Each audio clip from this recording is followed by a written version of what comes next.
आज मैं आपके लिए पुनः फिर क्लास 6 की जो गो ग्रामर की बुक है उसकी एडवर्ब्स चैप्टर की क्वेश्चन नंबर ई की चर्चा करता हुआ मैं आगे की ओर बढ़ूँगा। अभी आप इसमें देखेंगे कि इसे बनाया कैसे जाए। पहले दिए गए क्वेश्चन के इंस्ट्रक्शन को समझें कि आखिर इस क्वेश्चन का इंस्ट्रक्शन क्या कहता है। अब यहाँ आप देखते हैं तो आपको यहाँ दिखता है कि underline the adverb of degree in the given sentences. कहता है क्या कि दिए गए सेंटेंस में जो एडवर्ब ऑफ डिग्री है उसे आपको अंडरलाइन करने हैं। अब आखिर आप समझें कि एडवर्ब ऑफ डिग्री होता क्या है। Adverb of degree denotes the degree of quality of the adjective और एडवर्ब। कहता है क्या कि एडवर्ब ऑफ डिग्री एडजेक्टिव और एडवर्ब के क्वालिटी के डिग्री को दर्शाता है। It answers the question what extent. अब इसका आंसर मुझे उस प्रकार के क्वेश्चन का पता चलता है जो मुझे ये बताता है कि उसकी सीमा क्या है, उसकी क्षेत्र क्या है, उसकी हद क्या है। नहीं, जब मैं बात करूं कि उसके क्षेत्र या उसके विस्तार को बताता है उसी को हम एडवर्ब ऑफ डिग्री के नाम से जानते हैं। अब मैं क्वेश्चन नंबर ई की बात करूं कि underline the adverb of degree in the given sentences.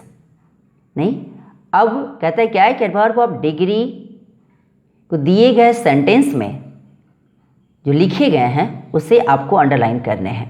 जैसे एग्जांपल के तौर पे अभी आपको यहाँ दिख रहा होगा कि वेरी है, ऑलमोस्ट है, एब्सोल्युटली है, अटरली है या कंप्लीटली है। देखो ना, ये सारे के सारे जो वर्ड्स हैं, ये सारे के सारे वर्ड्स की मैं बात करूं तो ये सारे वर्ड्स क्या हैं, तो ये सारे वर्ड्स एडवर्ब ऑफ डिग्री के रूप में यूज़ किए जाने वाले वर्ड्स में से एक हैं। इसके अलावा और सारे वर्ड्स होते हैं, ऐसा नहीं कि बस इतने ही वर्ड्स होते हैं, इसके अलावा भी और सारे वर्ड्स होते हैं। क्वेश्चन 1 की मैं बात करूं अगर तो यहाँ देखेंगे आप कि इट इज़ क्वाइट ट्रू, यह पूर्णतया बिल्कुल सही है। तो देख रहे ना, यहाँ क्वाइट जो वर्ड है ये एडवर्ब ऑफ डिग्री है। क्वेश्चन 2 की बात करूं, it is too cold today. कहता है क्या कि आज बहुत ज़्यादा ठंड है। देख रहा ना, टू कोल्ड, यहाँ टू जो वर्ड है वो क्या है, एडवर्ब ऑफ डिग्री है। क्वेश्चन 3 की बात करूं, the lecture is almost over. कहता है कि वो जो लेक्चर है ना, द लेक्चर, वो लगभग करीब करीब क्या है, ओवर ही है, बोले तो खत्म ही है। अब मैं बात करूं क्वेश्चन नंबर 4 की, I am quite sleepy and tired. मैं बिल्कुल स्लीपी एंड टायर्ड हूँ, बोले तो थक गया हूँ। यहाँ क्वाइट जो वर्ड है वो क्या है, एडवर्ब ऑफ डिग्री है।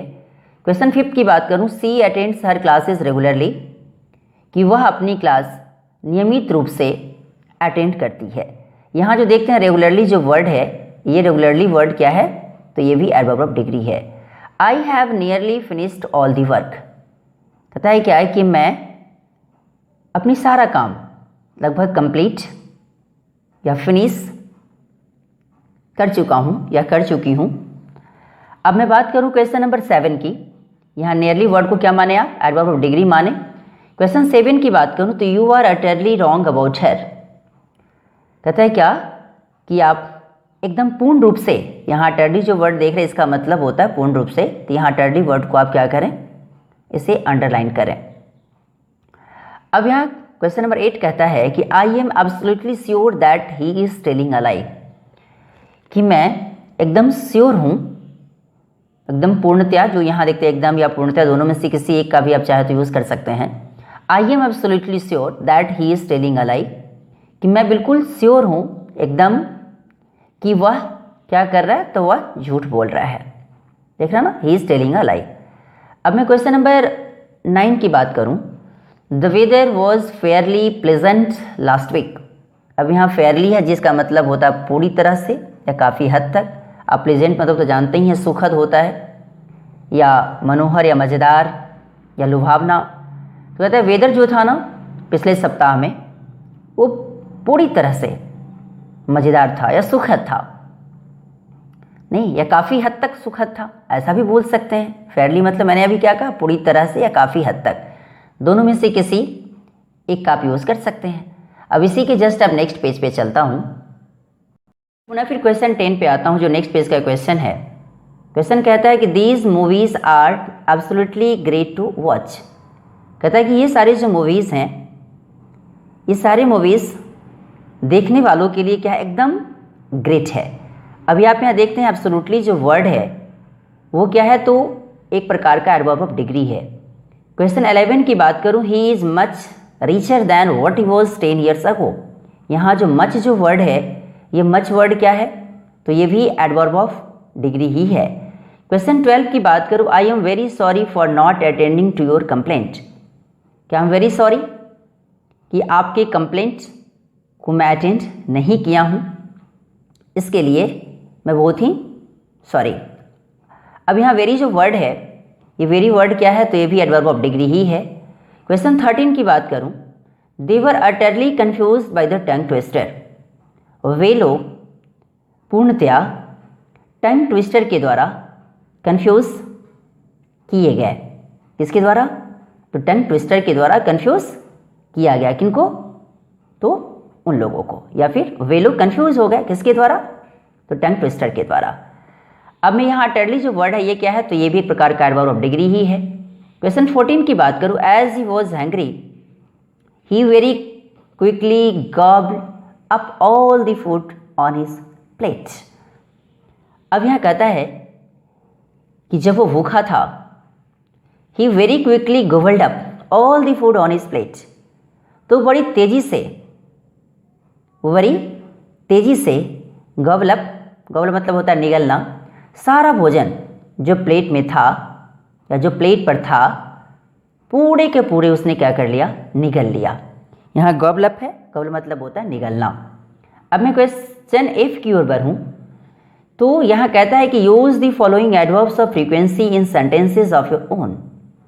कहता है क्या कि ये सारे जो एडवर्ब्स ऑफ फ्रीक्वेंसी जो दिए गए हैं, उसे आपको अपने सेंटेंस के रूप में ही उसे जाते हुए और इसमें याद रहे, लेकिन इसमें जो भी कोई सेंटेंस आप बनाएं तो इसमें इसमें से जो सारे वर्ड्स हैं प्रत्येक क्वेश्चन के लिए 1 2 3 4 ऐसे करके दिया हुआ है, इस सेंटेंसेस में इस वर्ड का यूज़ एटलीस्ट हो, ये आपको दिमाग में रखने की ज़रूरत है। अब मैं अगर बात करूं कि एडवर्ब फ्रीक्वेंसी होता क्या है, तो adverb of frequency denotes the frequency of action. Adverb of frequency जो होता है वो एक्शन की फ्रीक्वेंसी को दर्शाता है या बताता है। It answers the question how often. यह मुझे आंसर उस क्वेश्चन का देता है, किसका, तो हाउ ऑफन। जैसे यहाँ एग्जाम्पल के तौर पे देखा जाए तो आफ्टर है, नेवर है, ऑलवेज है, रेयरली है, एट्सेट्रा। इस प्रकार के जो वर्ड्स होते हैं इसी को हम क्या कहते हैं, इसी को हम एडवर्ब्स ऑफ फ्रीक्वेंसी के नाम से जानते हैं। और ये वीडियो में अभी आपने देखा कि क्वेश्चन नंबर E और F जो क्लास 6 की जो गो ग्रामर की बुक है उसकी आप E एंड F क्वेश्चन की चर्चा आप इस वीडियो में मुझे करते हुए देखा। और ये वीडियो आपको कैसा लगा इसके बारे में लाइक, सब्सक्राइब एंड कमेंट करना न भूलें और इसे शेयर भी करें ताकि ज़्यादा से ज़्यादा बच्चा इसे देखकर कुछ सीख सके। Thanks a lot.